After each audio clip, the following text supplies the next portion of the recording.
Okay everyone, in this video I'm going to go over mixing out your colors for our color wheel project. I have this plastic lid that I'm going to be using and that I'm going to continue to use as my palette for the paint. You want to, if you haven't gotten a palette, a paint palette, like bought a paint palette, you want to get a plastic lid, something like that you can use, and you want it to be, if you can, you want it to be relatively large, or just have an area where you could be mixing out different colors. So you don't want to get some tiny plastic lid. You need to give yourself some mixing space. You could even have multiple plastic lids to be using.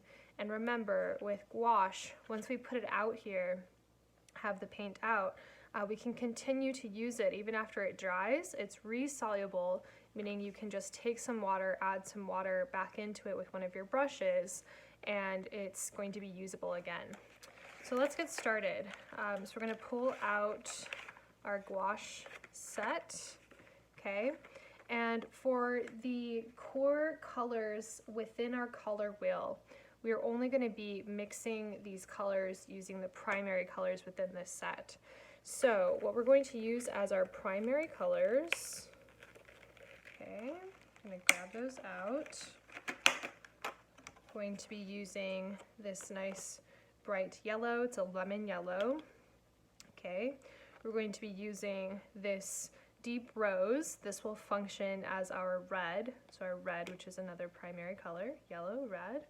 And then we're going to be using this light blue, or a cyan sort of blue, and that's going to be our blue primary.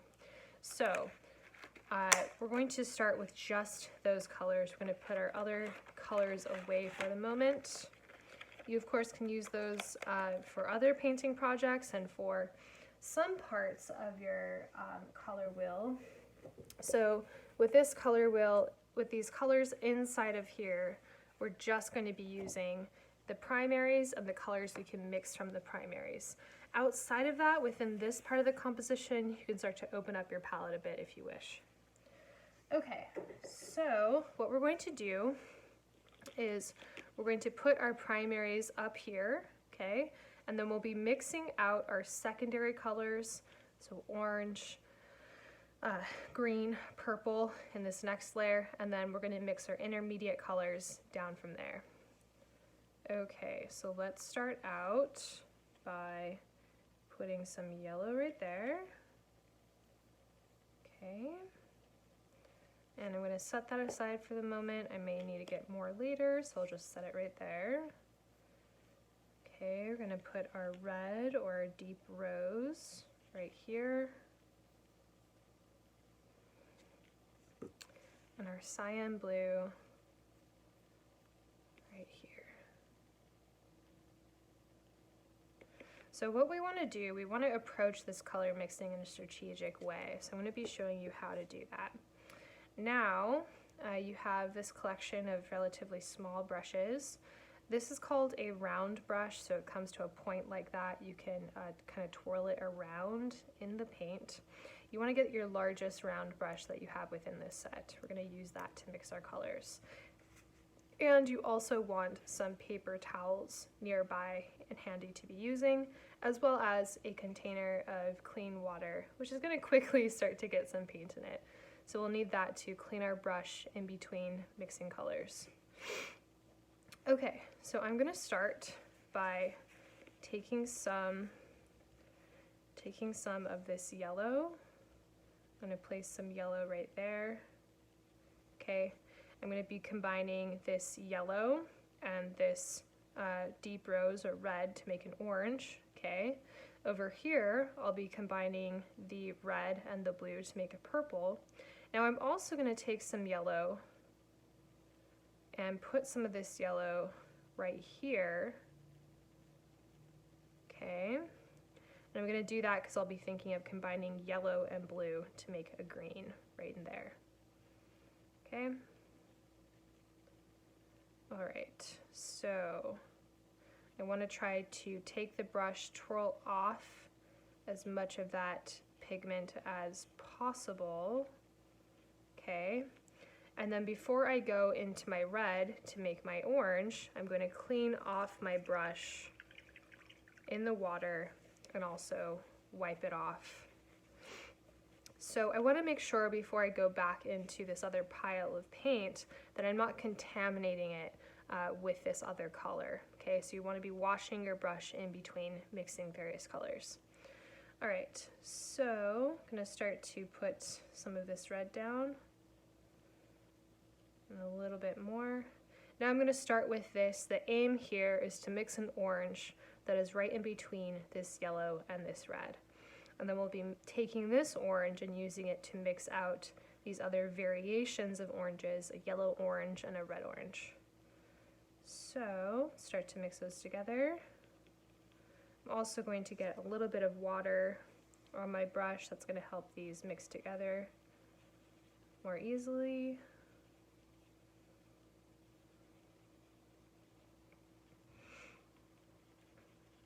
Okay, so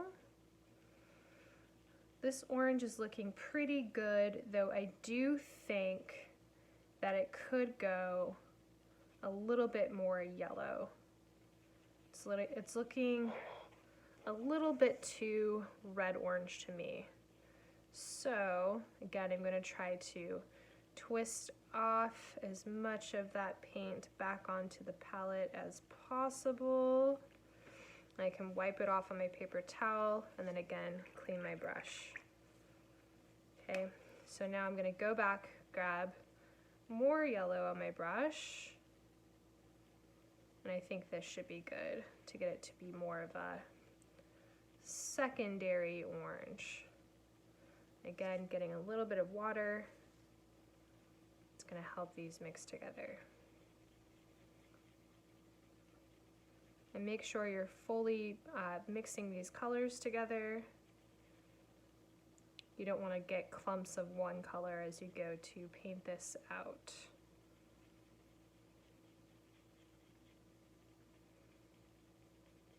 Okay, so this orange is looking pretty good. And now what I'm going to do, I'm going to keep working on my oranges. So I'm going to grab some of this secondary orange. I'm going to make a little pile right there. Okay. I'm going to grab more of this orange. I'm going to make another little pile right there. All right, now to make the intermediate or tertiary colors is pretty simple. So first let's again get as much of that paint off of the brush as possible before we clean it. Okay, so I'm going to clean it. And now what I'm going to do, I'm going to grab some of this yellow and I'm going to combine that with the secondary orange that I had mixed to make my yellow orange. And that way I know, because I am mixing this yellow orange also from this secondary orange and adding more yellow, I know it's going to appear more yellow. I know it has more yellow in it. This is a strategic approach versus trying to mix all of these different colors from just the primaries each time. So if you can, you want to mix your intermediate or tertiary colors also from your secondaries. So it should be based off of your secondary. Okay, so now I have some yellow orange. Now again, clean off my brush. And let's make this our red orange. So I'm gonna go and grab some of this red on here, combine that in, and put some water on my brush. So you also, as you're mixing your secondary, you want to mix a larger pile because you're also mixing your secondary, you're taking this and using it to mix your intermediate colors as well.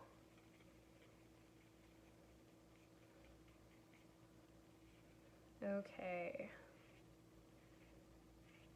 All right, so now we have our oranges. Let's move on to our purple, and then we'll do our green.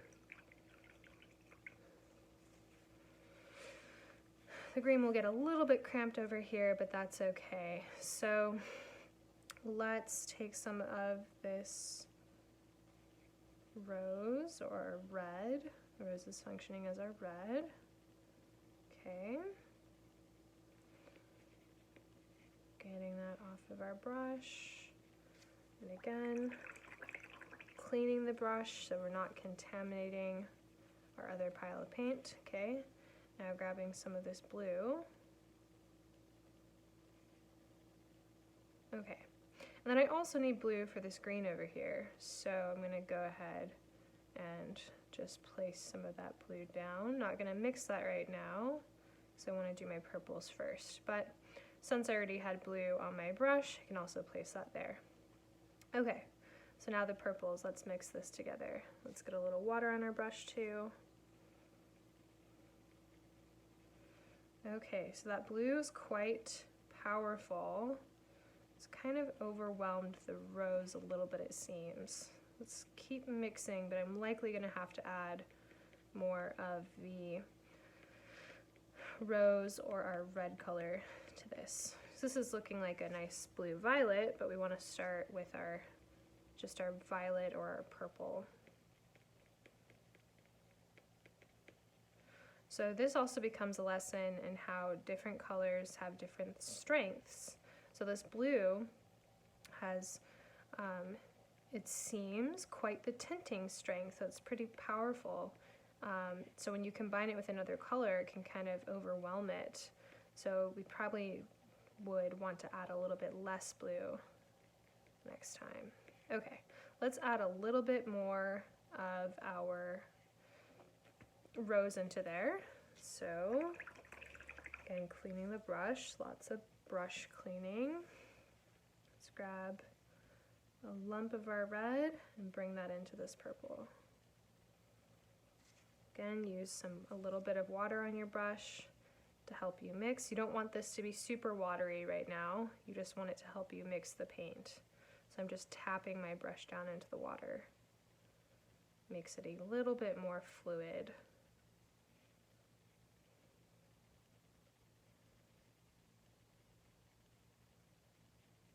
Okay, so there we go. That's a nice purple. So now what we can do, just like we did with the orange, we want to take some of this purple that we've mixed. We're going to make a pile right here. That will be for our red violet, so we'll combine that together to get our red violet. We're also going to make another pile right here, and this will be for our blue violet. Okay, so roll that off your brush. So when we are rolling our brush with this round brush, you can really see why it's called a round brush, because you can twirl it all around. With a flat brush, you can't really do that. You wouldn't want to do that with this fan brush, for example. It would mess up the shape. So round brush, you can twirl around in the paint. Okay. Grabbing a big pile of this rose. Okay, let's start with that. Alright, that's a pretty nice red violet or red purple.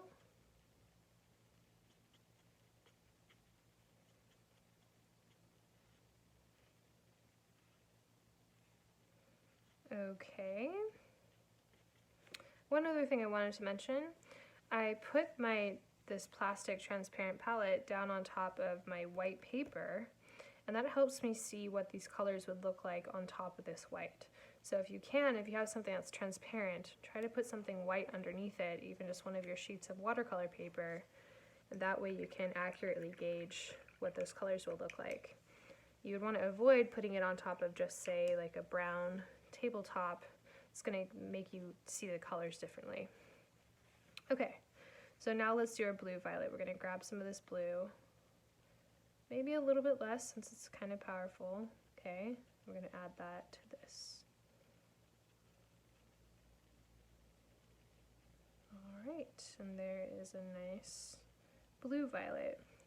What you want to be looking for here is that these colors, they should obviously look connected, but they should also look distinctive from one another. So if this still looks really similar to your other purple, that means you'll want to add more blue into it if it's supposed to be your blue violet. Same with the red violet. If it's looking too similar to this original secondary purple, it means just add more red. So they should look both related yet distinctive. All right, now we have kind of a flow here. Let's get into our green.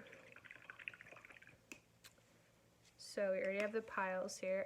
I'm thinking already we're probably going to want more of this yellow because that blue is so powerful. And I'm also going to put some more yellow out onto my palette. So yellow, it's also a lighter value color. So if you put this color on the value scale, it'd be the color kind of closest to white. Blue, in contrast, is much darker on the value scale. Violet being the darkest, closest to black.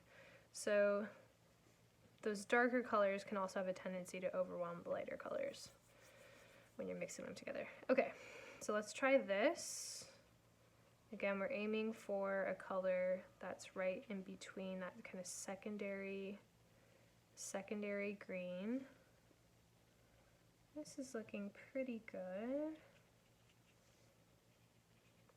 But I also had much more yellow paint in order to get this secondary green than the blue paint.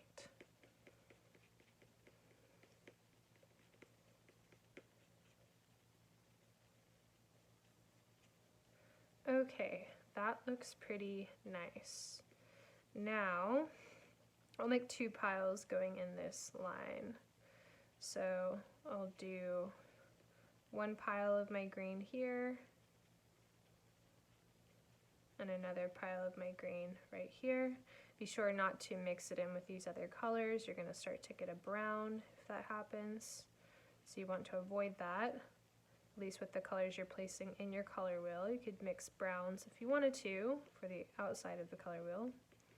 Okay, so I'll make this green pile my yellow green. So I'm going to add some yellow into that. I'll make this green pile my blue green. So let's roll that off. Roll that off.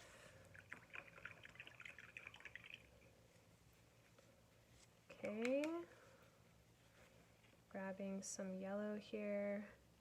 I'm going to try to grab quite a bit. Let's get a little bit more.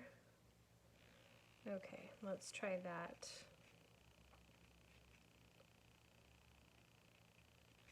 So you have this nice bright yellow-green, kind of like a tennis ball. Okay, so try to fully mix that. Don't mix it with your purple. All right, now let's get the paint off there as much as we can. And let's go ahead and do our blue-green. All right, grabbing some blue. And I think I'll just start with a kind of smaller pile like that. Again, because that blue is quite powerful.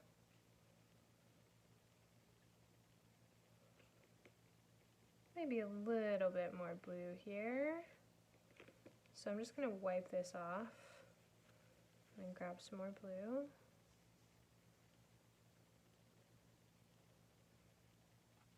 Okay, so now we have our blue-green as well.